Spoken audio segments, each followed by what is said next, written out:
Hi there, and welcome back to Simply Scratch Kitchen. My name is Hannah if you're new here, and I have a little bit of a different video for you today. As you might know, this is my first full year on YouTube, and I started back in January with the goal of really taking this very seriously because I had wanted to do a cooking channel for such a long time. I thought I should just do it now. And there are so many people that need these like budget food recipes right now. I thought I should just start sharing at a time when it's really important to people. So today I'm going to be taking you back on my first year with YouTube, how it went, how I got monetized, and how much I have made this year. I really debated on whether to do this video because it's not really like in keeping with my niche, right? It's not a budget cooking video. But as a stay-at-home mom who has some pretty like limited options for making an income at home, I thought this might be a good opportunity to share with you if you are also in need of a little extra income or just a way to do something creative. So I wanted to share with you some practical steps or really just observations about how the year has gone for me in case you need a little encouragement to start it yourself. I'll be doing my best to show you some like screenshots and information from the YouTube Creator Studio as we go along so you can see sort of how things were doing in real time. So let's jump back to the beginning of the year and how I got started with my channel. I actually have started YouTube a couple different times between like 2019 and now, and I did more generic like homemaking type of content, but it was all over the place. I was not really making content that was searchable by anybody, and so most of my views were like under 100 for a couple months on end, and then I would just sort of give up. I sort of always knew that I was not in my proper niche or that I really hadn't narrowed it down to a niche, but I didn't quite know how to fix that. So for context, when I was like 8 or 10 years old, I would do like pretend cooking shows with my sister at night. I would have my brother film us on like our little camera making cooking videos. So as I kind of leaned into that, I was like, this is the thing I have always done and always loved to do. And what am I doing every day already for my family? That is cooking, and usually cooking on a budget, cooking from scratch. So I thought, even if there is a ton of content out there, let me just do it and enjoy it for myself, and maybe have something to share with my daughters when they are older and needing to find my recipes again. So I thought, let me just get into it. So in hindsight, here are a couple of things that I did when I first started that I think actually made a huge difference in me actually having some success this time. The first thing that I did was that I sort of treated it as non-negotiable, because I knew if I had the option to just sleep in on Saturday and not film, that I would do that. So the first thing I did was I said to my husband, hey, on Saturday morning, I'm going to film. Does that work? Can y'all go out for a little bit? And I'm going to just set up and do the best kind of filming job that I can do. And for the first probably 2 months, all of those videos got 100 views tops. Nothing exciting. I thought, here we go again. We're just doing the same thing all over. But those first few months of doing it repeatedly and sticking to it helped me learn so much faster than stopping and starting. Part of what I learned was not just about how I was filming, but also how I was captioning and doing thumbnails for my videos. And it was also giving me really good feedback on what people wanted to watch, because I pretty quickly learned that a certain type of video that I really wanted to make was not something anyone wanted to watch. And I would not have been able to get that information without filming consistently. The second thing that I did was I did not overthink it too much. I knew that I needed to keep putting out content in order to learn about my audience and what was going to work.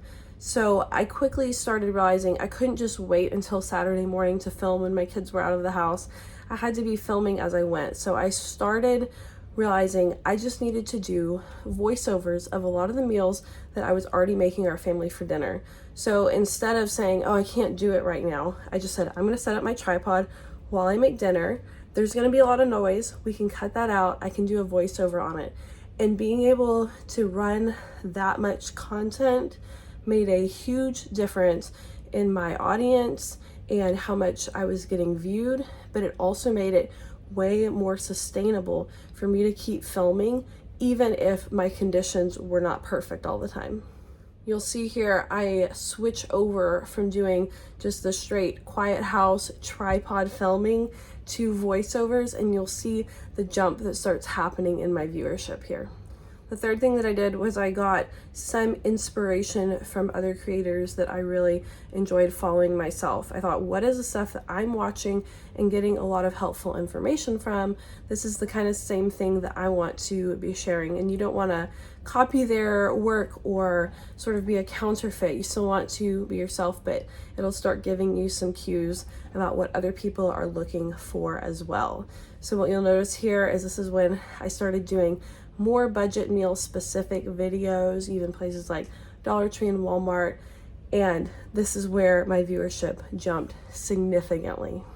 If you're thinking about starting a YouTube channel, you are probably somewhat interested in monetization and how to get there, because that goal seemed really far for me, starting with like 50 subscribers on my channel, how I was going to hit those numbers. So you have to have 1,000 subscribers to be monetized, as well as 1,400 watch hours. And both of those seemed like very, very far away goals. Like I was thinking if I could even get there by the end of the year, that would be incredible, but I wasn't sure if I could make it happen.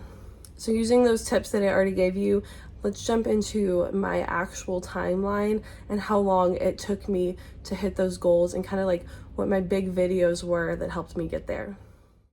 So this is a broad overview of my year as a whole. So I started out, like I said, basically getting no new subscribers. Everything I had was just a tiny bit left over from before. And it took me a long time to start bringing in subscribers. So I might get like 1 or 2 a week or something like that. Very, very slow. And then you'll see this huge jump in May. And this is when I started getting a really steady trickle of subscribers. So overall this year, I gained about 2,000 subscribers total.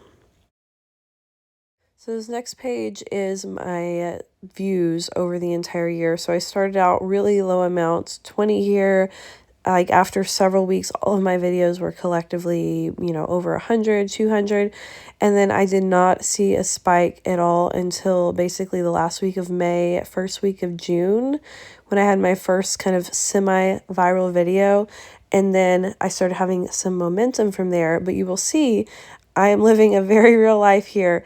July, August, September, I was very, very sick, and I just truly could not post. And so you'll see it go back down to very, very low levels. So I started out this channel focusing on canning. That's what I really enjoyed doing. So I started making some canning videos, and you'll see even after they've sat here for about 11 months, those videos have very, very low views. I moved into bread making, which did a little bit better, but not really. And then I started doing some grocery hauls, which did a little bit better. Because I wasn't getting a lot of traffic on long form videos, something I did do during this time was make some shorts. And you can see they just picked up a lot more viewers. And so I would link my shorts to my long form videos to help drive a little bit more traffic over there. And this did help me really a lot with my subscriber count in the beginning, because there's just more shorts coming across people's feed. But the time spent viewing these does not actually count towards your watch hours. So I wasn't really doing it for that. I was doing it to just drive a little more traffic to my channel. This helped a little bit, and so you can see my views start going up just a little bit into the 300s. But then I started doing these sort of emergency extreme budget meals, and this is the first one I did that really took off. I have about 6,500 views on this video, and it was like the first day was pretty normal viewership, and then it took off really quickly, and I was like, this is it. This is like the first video of mine that's really going to take off. And then it's actually had pretty steady viewership since then, which is one of the great parts about like having a library of videos. You start building up more views on all your old videos as well. I picked up quite a few subscribers and watch hours, so I was really motivated, and I thought I'm going to try a Dollar Tree video next. That seemed to work really well in the algorithm, and this one absolutely blew up even better than my first one. It has like 23,000 views on it, and this one skyrocketed even faster. You'll see 2,000 watch hours on this, and I got, I think, over 600 subscribers from this video alone. This pushed me so far towards my goal of getting monetized. This video single-handedly got me there. Of course, all the build up to this was extremely important. It gave me a lot of information. So my next few videos actually did not do as well. This is very typical. I had to do more trial and error and figure out how to kind of stay in that groove. Of course, you're still always a little bit at the mercy of the algorithm. Another extreme budget meal kind of took me back to those higher views, and it started really giving me good information. Back to Dollar Tree videos, 11,000 views, but these sort of canning videos in the middle would do very poorly, so it gave me a lot of information. This Dollar Tree video here, again, did really well, and I believe this is what pushed me right past my monetization goal. This Aldi haul and meal plan, I believe, is the first video that I started making some money on.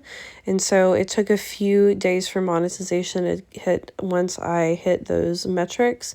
But then you'll see my views drop down a little bit more again. I tried branching out into some different things. Did not work quite as well. The other thing is I also started getting sick in this time period, and my videos became more spaced out, which really messed up my viewership. I've got a couple high view videos in here, but not a ton. So you see these massive spikes in June and July, and then it really dips off again until November, when I am better in making videos again, as you noticed. And, you know, this is just part of it. These are really low, but, you know, I still trickled in about $25 in that time period just from my old videos where I wasn't making any money. So you'll see my year overall revenue is about $210, and that, of course, is just from when I got monetized mid-June until the end of the year, with some really large gaps in between. So that first month, I actually made about $115 just the first month.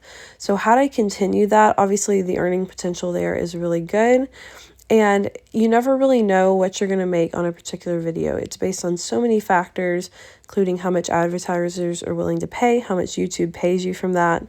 But that's my year in review, and honestly, I had some really big dips in there, so I think this is very realistic, especially for someone who can kind of maintain throughout the year and maybe doesn't take big breaks like I did. I wanted to give you a really realistic look at what it might look like for you to start your own YouTube channel. For reference, I am a stay-at-home mom. I have 3 kids under the age of 8. I'm pregnant, and I also homeschool. So I am not spending nearly as much time as a lot of content creators are on making videos. I'm just kind of videoing what I'm already doing, which is what has made it sustainable for me. So if you are looking into doing that as a stay-at-home mom, definitely sort of point your attention at something you're already doing, because you probably don't have time to be doing double jobs.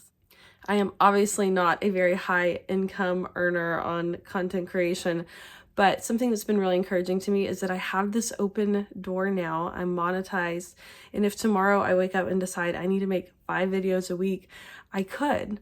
And so just having that open door is really exciting. And something that I didn't think about was like how the income would build the more videos I have in my library. So even in those times when I was completely down and not making a video for a whole month, those videos were still earning a little bit at a time. I hope this video is helpful to you. If it is, be sure to subscribe. If this isn't like the normal content that you normally watch, I make a lot of budget cooking meals over here. I would love to have you join me, and I will see you guys next time for an actual cooking video. I'll see you next time. Bye-bye.